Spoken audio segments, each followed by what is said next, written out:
hacia un sistema de más control de poder. Y verdaderamente cuando uno se encuentra en un mercado o un país que tiene su ustedes tienen sobre la proyección, cómo va a ser a diferencia de Nicaragua.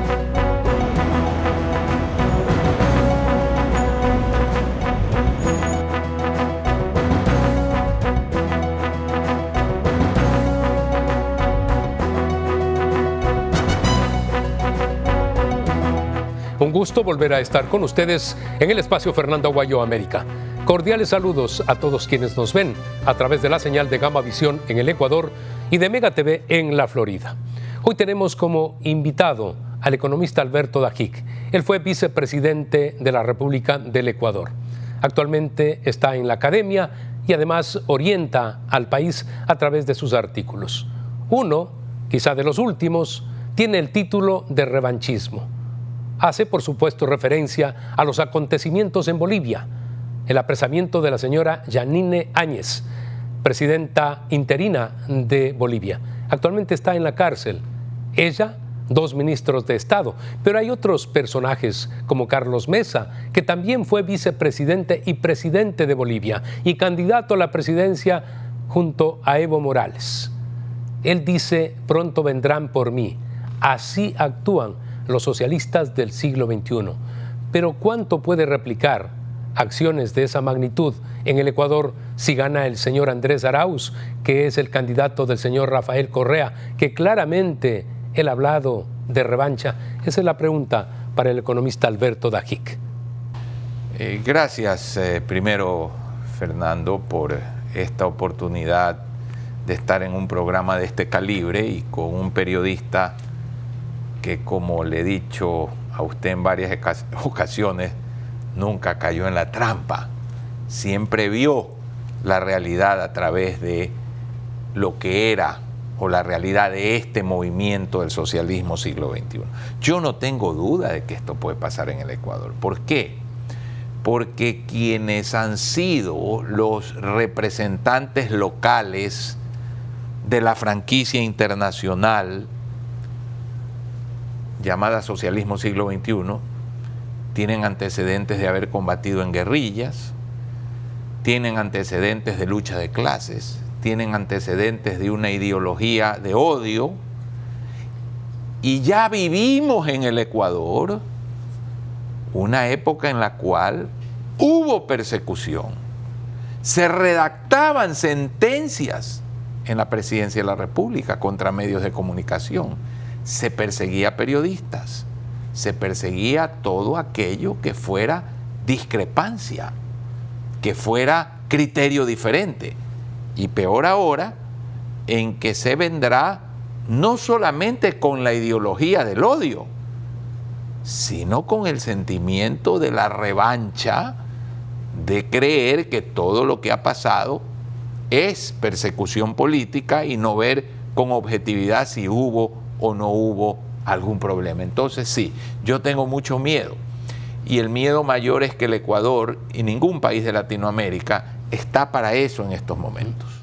El doctor Carlos Sánchez Berzaín, que fue varias veces ministro en Bolivia, cuando cayó Evo Morales dijo: cayó el dictador, pero no la dictadura, y sostuvo durante más de un año ese criterio.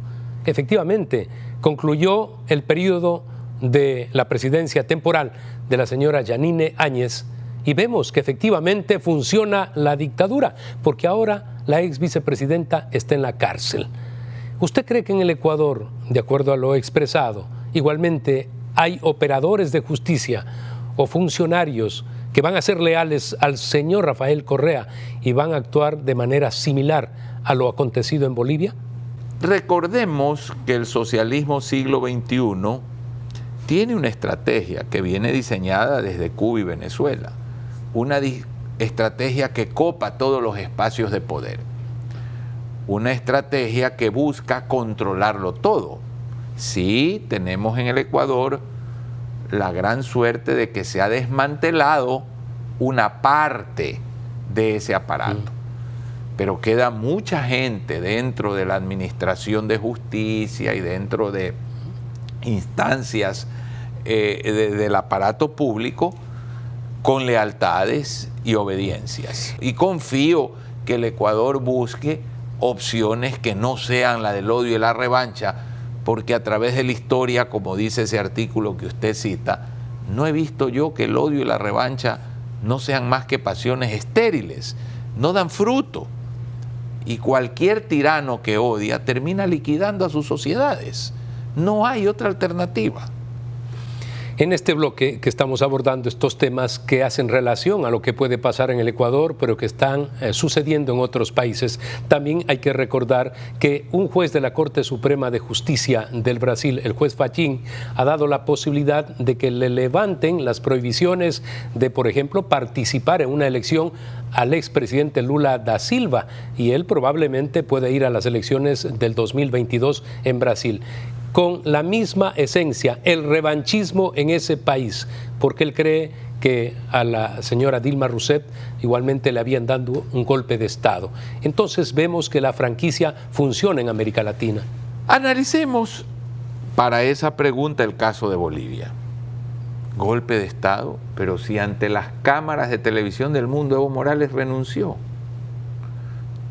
Y el mecanismo de la transición fue votado en el Congreso por el MAS, el partido de Evo Morales, y por los partidos de oposición, es decir, con una mayoría que incluyó a los legisladores del movimiento partido político de Evo Morales, se genera el gobierno interino.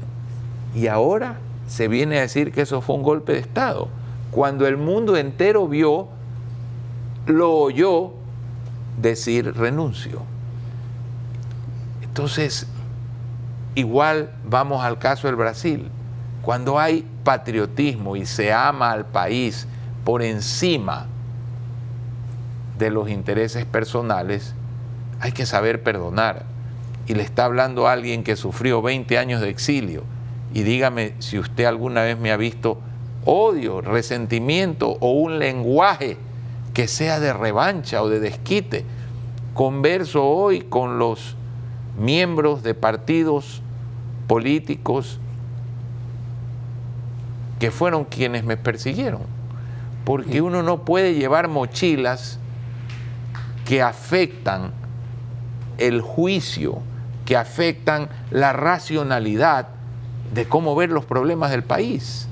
Y el grave problema que tenemos ahora es que usted lo ha oído de gente que dice: meteremos preso a fulano, a sutano y a mengano, pero antes de que haya siquiera una elección. ¿Qué quiere decir eso? Controlamos a los jueces, porque a menos, y si un juez lo dice, es prevaricato. Entonces, ¿cómo alguien puede decir meteremos preso?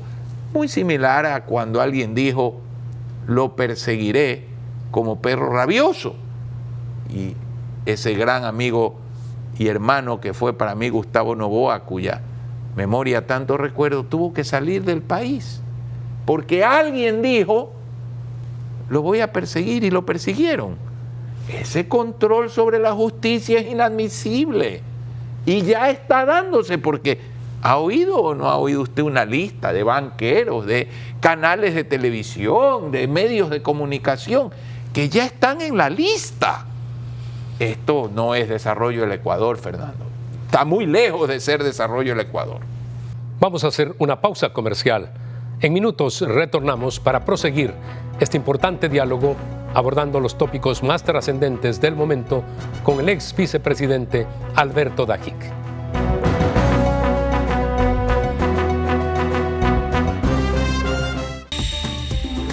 Inicio de espacio publicitario. Vive intensamente, Gamavisión en cada rincón.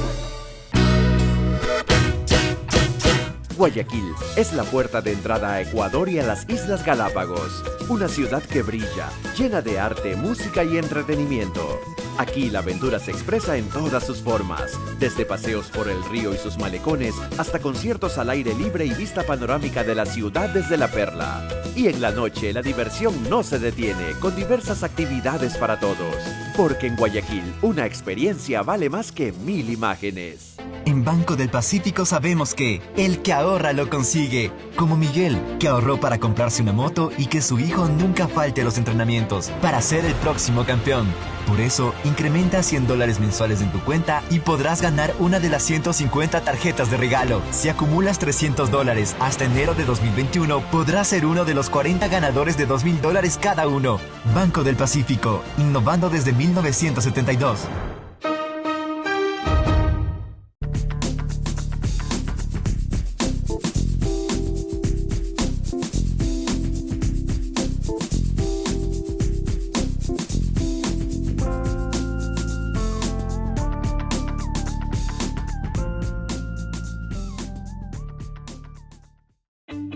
En UTEC, creemos que el futuro está en manos de nuestros estudiantes y agregar valor a sus vidas está en las nuestras. Con una educación práctica y moderna, creando experiencias únicas, formando líderes y sobre todo, que disfruten el camino. Los invito a la UTEC porque el éxito es el resultado de hacer lo que te apasiona. Despierta tu pasión y descubre tu mejor versión. UTEC, poder lograrlo. Fin de espacio publicitario. Vive intensamente, Gamavisión en cada rincón.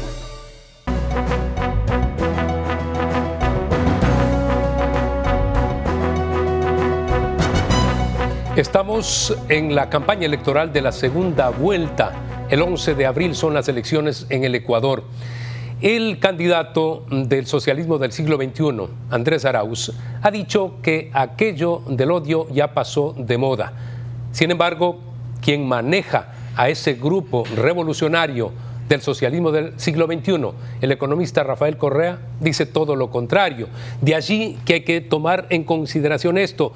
¿Cómo se puede frenar, economista, el que no acontezca lo que se está anunciando? Porque en lo que se anuncia efectivamente hay mucho de esto, de meterle nuevamente las manos a la justicia y hacer lo que el líder del Ejecutivo desee. Quiero comenzar por la aseveración, que el odio pasó de moda. A ver, yo entiendo que el señor Arauz es una persona joven, no lo conozco, no he hablado con él, pero con estas canas y mi experiencia de vida y la forma en que veo la vida y que la entiendo, y mis principios y mis valores, eso equivale a decir, pasó de moda el robo, pasó de moda el adulo, pasó de moda la vanidad, pasó de moda el egoísmo, pasó de moda el adulterio, pasó... No, la naturaleza humana, mi querido Fernando, no ha pasado de moda, sigue ahí. A mí me tienen que convencer que esas cosas son moda. No, son parte de la naturaleza humana. Hay seres que la superan con la virtud, hay seres que la superan con la espiritualidad. Quiero preguntarle a usted, ¿qué persona puede decir que en el gobierno del arquitecto Sisto Durán Ballén, del cual yo fui a mucha honra vicepresidente, ¿a qué persona se persiguió? ¿A qué medio de comunicación se cerró? ¿A qué periodista se lo llamó al Palacio para decir no tienes derecho a escribir esto o a hablar esto? A nadie, porque había una concepción del poder y unos valores en quienes gobernaban que estaban totalmente en contradicción con el odio, la revancha, el uso del poder político para perseguir. Pero lo que yo veo aquí, no tengo la evidencia que me permita decir eso no va a pasar. No lo veo. Y en otros gobiernos también, hay que decir, hubo respeto en el gobierno del doctor Osvaldo Hurtado Larrea, de Jaime Roldós, del propio doctor Rodrigo Borja. Sí, señor. Varios gobiernos han actuado de esa manera. Y también hay que reconocer, yo igual como periodista soy crítico, no me importa quién esté al mando del país para apoyar todo lo bueno y rechazar lo malo. El gobierno actual igualmente respeta. Este es un medio del gobierno. Yo no he escuchado una sola palabra que diga que yo no debo abordar tal o cual tema. Y es abierto y público la forma, desde el día en que empecé aquí en Gamavisión, que fue con usted precisamente, nos acercamos al año, ha habido temas en los que hemos criticado. De tal manera que sí se puede respetar. La memoria colectiva está presente. Sabemos que hace pocos años hubo persecución. Muy pocos años, mucha persecución. Yo no puedo decir que a pesar de que critiqué cosas en el gobierno anterior me hayan perseguido, pero he visto a demasiada gente perseguida y he visto cosas inadmisibles en cuanto a la administración, manejo de la justicia.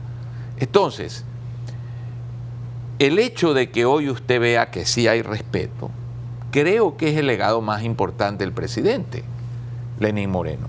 Yo no voté por el presidente Lenín Moreno. Sin embargo, ha tenido la bondad de nombrarme miembro de un consejo consultivo que lo que hace es resolver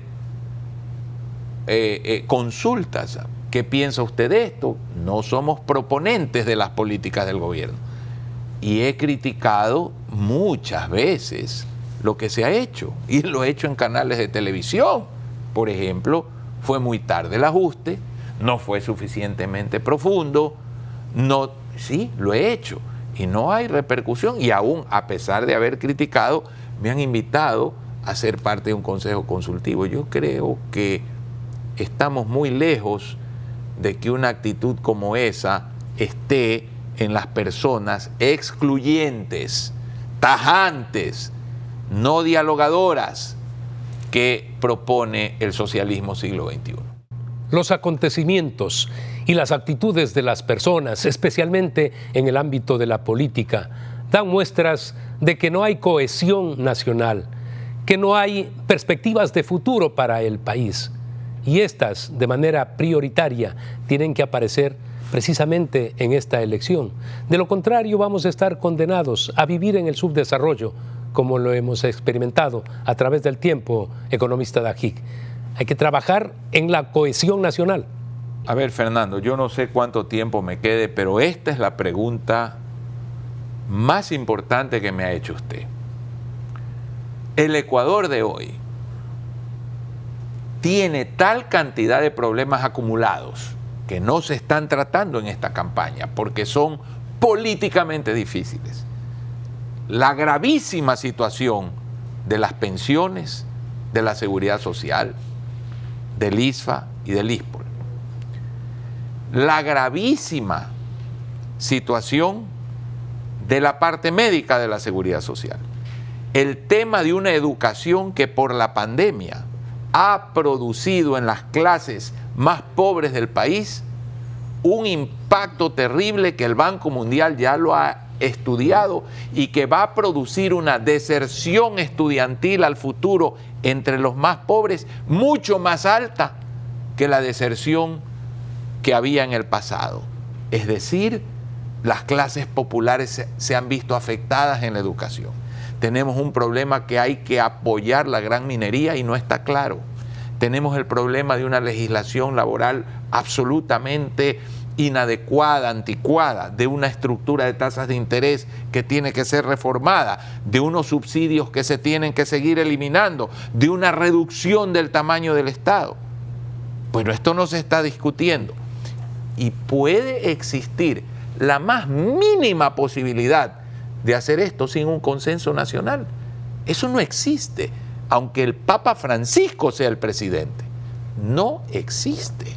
Entonces, si usted me dice, es el momento de un consenso, nunca antes en la historia del Ecuador, para resolver problemas que se han venido acumulando y han alcanzado un nivel de complejidad tan grande, nunca antes en la historia hemos necesitado un consenso y un entendimiento de esos problemas para que la sociedad comprenda que no es tarea de un presidente de la República. Usted dijo, el odio no da claridad, el odio obnubila. Es por esto que nos preocupa el que, por ejemplo, si bien es cierto, el candidato es el señor Andrés Arauz, pues quien esté detrás prácticamente moviendo los destinos del país, es el expresidente Rafael Correa. Gobernar con más odio no puede sino llevarnos a un destino absolutamente peligroso. Los retos que enfrenta el Ecuador son retos de una nación. Y una nación es un conjunto de almas, de espíritus, de voluntades que tienen que apuntar a un destino. Y no está claro. Y si eso no sucede, si esa unidad no se da, los problemas nos van a arrollar porque no hay más espacio para patear la pelota, no hay más espacio para seguir tomando deuda. Eso no existe. Y los problemas van a requerir la voluntad de toda una nación. Y eso entra en contradicción con el odio y el revanchismo, que lo que hace es dividir, fragmentar. Vamos a hacer una pausa comercial e inmediatamente retornamos para proseguir con este interesante diálogo con el ex vicepresidente del Ecuador, el economista Alberto Dajic.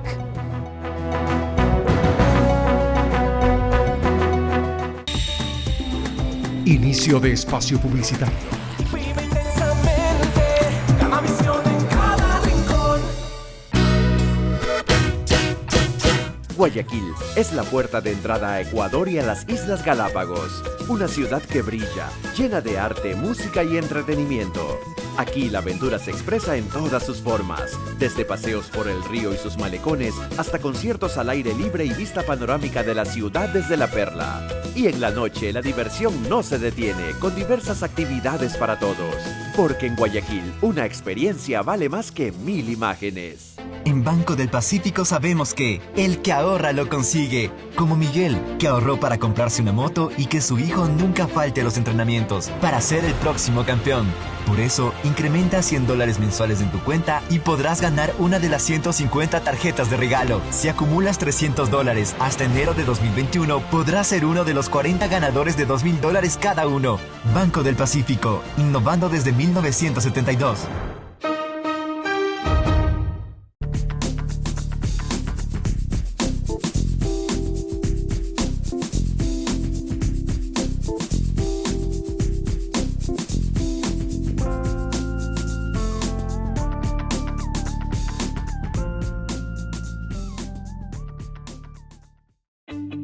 En UTEC creemos que el futuro está en manos de nuestros estudiantes y agregar valor a sus vidas está en las nuestras.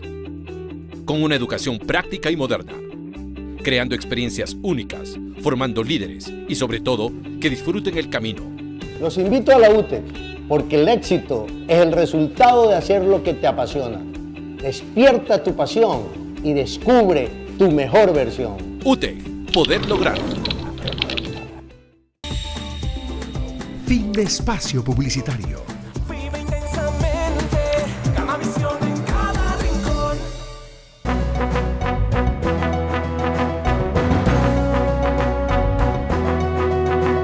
En esta parte final quiero hacer referencia a esos criterios de que la justificación del por qué no se ha podido salir del subdesarrollo es por culpa de otros, siempre del extranjero. Por un lado el imperio, por otro lado los organismos multilaterales, por otro lado todos aquellos que nos imponen las políticas que tenemos que ejecutar en el país y que no nos permiten avanzar. Eso es simple justificación y hemos venido por décadas justificando y por eso el país está en la situación de postración, porque el Ecuador no demuestra desarrollo. Sin embargo, los candidatos, y en este caso el señor Guillermo Lasso, él ha dicho, por ejemplo, que va a apuntalar al sector agrícola con créditos al 1%. Ha dicho que también prácticamente van a perdonar a las personas que están en la central de riesgo y que no son sujetos de crédito porque aparecen como deudores. Todo esto es importante. También ha hablado de construir 200.000 viviendas. Recordemos que el déficit habitacional llega alrededor de 1.500.000 viviendas en el Ecuador. ¿Qué le parece a usted esto, economista? A ver, son cosas importantes. Por ejemplo, un programa de vivienda es importante, estimula la economía, resuelve una necesidad social, apuntalar al sector agrícola. El Ecuador tiene una vocación. Pero vamos a la parte inicial. porque es este discurso tan perverso de la izquierda que en un libro tan sabio como la Biblia comienza con eso. Hay una creación que pues es una figura literaria para explicarnos un origen y esto de que el hombre es una realidad superior dentro de la materia. Y el hombre toma el fruto prohibido y cuando Dios le dice, lo comiste, él se voltea y dice, la mujer que tú me diste. Y la mujer le dice, la serpiente.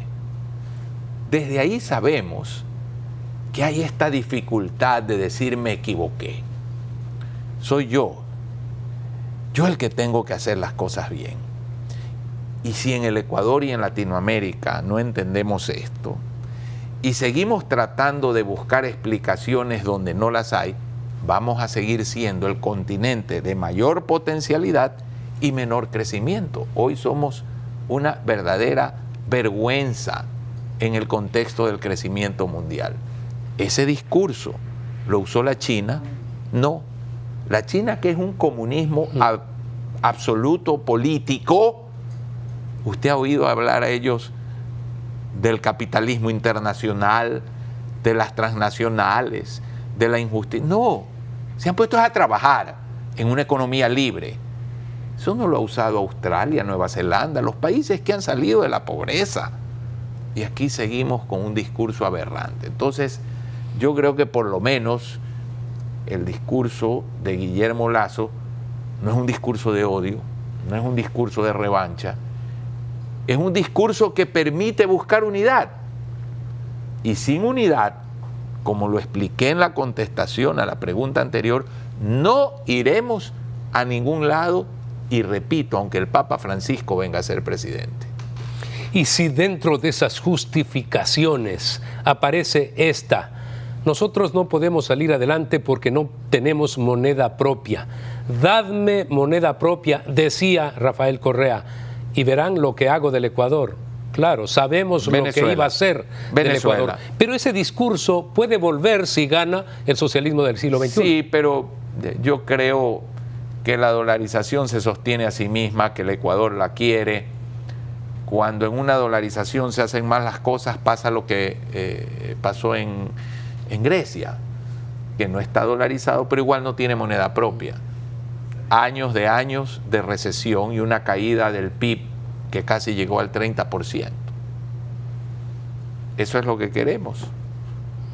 Por ello, repito, el Ecuador, entendiendo que debe sostener la dolarización, debe buscar unidad de propósitos, Fernando. Si no hay esa unidad, yo no estoy optimista de la calidad del futuro. ¿Será posible que esos 4,5 millones de votos a los que hay que seducir por parte de los candidatos, en este caso el señor Guillermo Lasso, podrá hacerlo, podrá conseguir gran parte de esos votos para triunfar en la segunda vuelta electoral? Bueno, confiemos en que si esa es la propuesta que permite mayor unidad de los ecuatorianos y menos división, si esa es la que nos da más opciones, pueda conseguir. No estoy ni en su campaña, ni sé qué estén pensando, pero siempre hay esperanzas y la prueba es que en pocas semanas tanto Yacu cuanto Hervas pudieron conseguir un porcentaje de votos muy importante que de lo que yo he leído solo un analista lo previó, que es Jaime Durán Barba. Se entiende que hay encuestas que darían números en los que se acerca el señor Guillermo Lasso al señor Andrés Arauz. Y sin duda es porque hay en juego nada menos que 4,5 millones de votos. Le quiero agradecer a usted por haber estado con nosotros el día de hoy en Fernando Aguayo América. Gracias, Fernando, muy amable. Ha sido el aporte del ex vicepresidente de la República, el economista Alberto Dajic. Amigos, nos veremos la próxima semana a través de Gama Visión aquí en el Ecuador y de Mega TV en la Florida.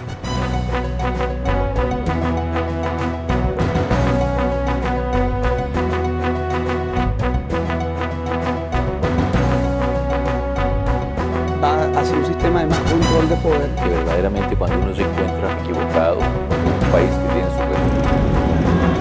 ustedes tienen sobre la proyección? ¿Cómo va a ser? A diferencia de Nicaragua,